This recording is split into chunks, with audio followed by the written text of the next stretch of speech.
I'm Dr. Lora Shahine. Welcome to my YouTube channel. Today, we're going to talk about tips for gay men ready to have a baby. I'm Dr. Lora Shahine. I'm a reproductive endocrinologist and fertility specialist, helping people build families for over 15 years.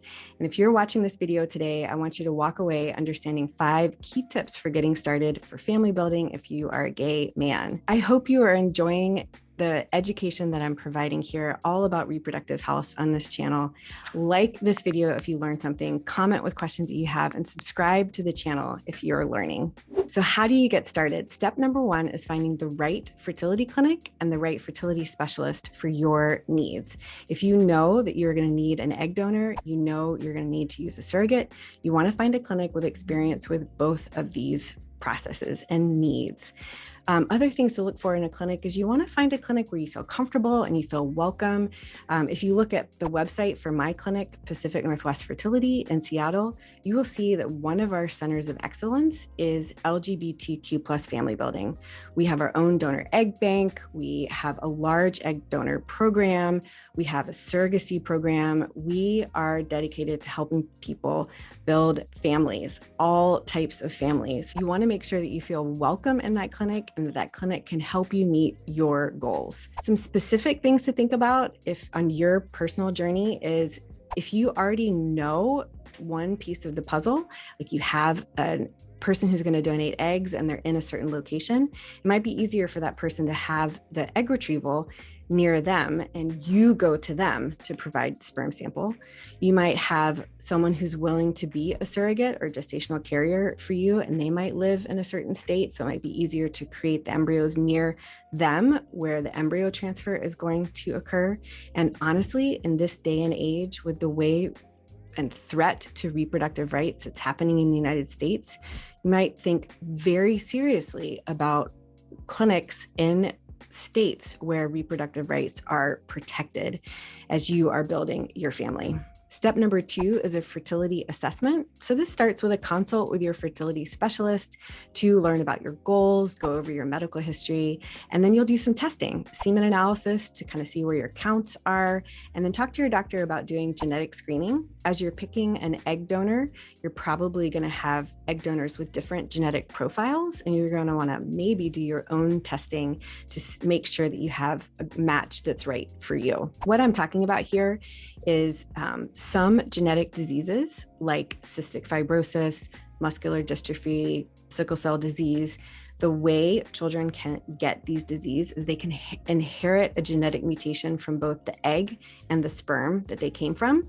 So if you do testing and you find out that you are a carrier of cystic fibrosis and you're using your sperm, you're going to want to find an egg donor that does not carry that same mutation. Step number 3, if you're a gay male couple, decide whose sperm you're going to use. A lot of my patients ask if they could just mix the 2 samples of sperm and see what happens, just whatever sperm fertilizes, kind of leave it to a little bit of, natural selection or just kind of a little bit of a romantic idea of like, let's just kind of see what happens. And I appreciate that, but in reality, only one sperm fertilizes one egg, and just the mixing of the sperm can actually decrease maybe the outcome or the success of the embryo creation.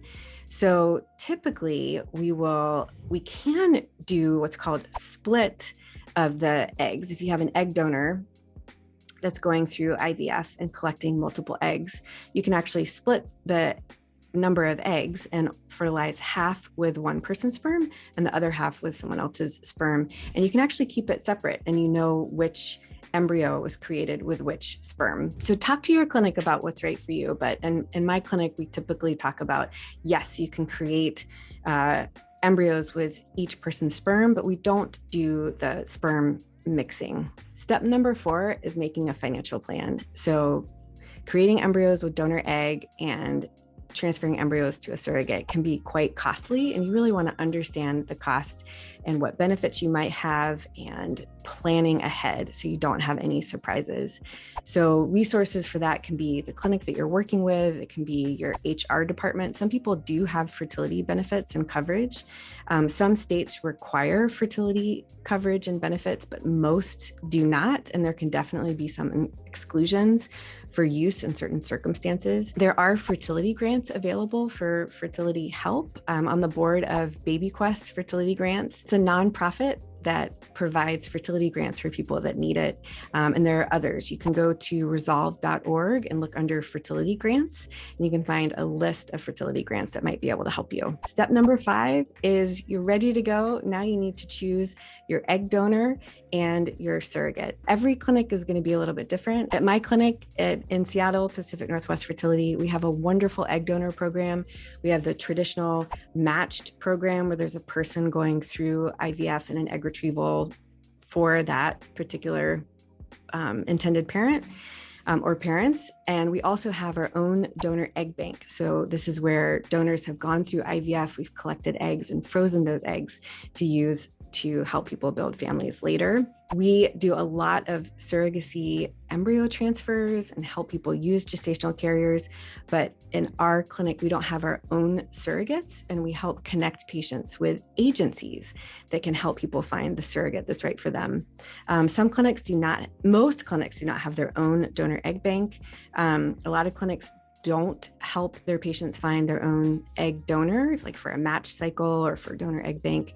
And so some clinics are going to have to use an agency, not only to find an egg donor, but also to find a surrogate. So really understanding that process, I just can't emphasize how important it is to find that right fertility specialist and that right fertility clinic to really guide you through this process and help you meet your goals. So let's do a recap.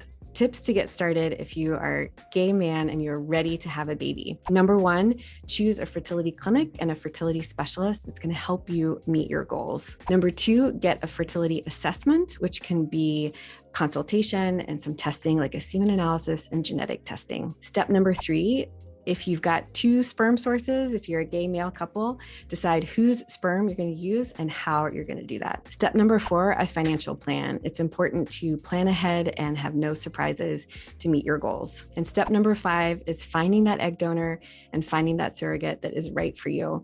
I hope this video is helpful. Like this video if you learned something, comment with questions that you have, and subscribe to this channel. Stick around for more learning.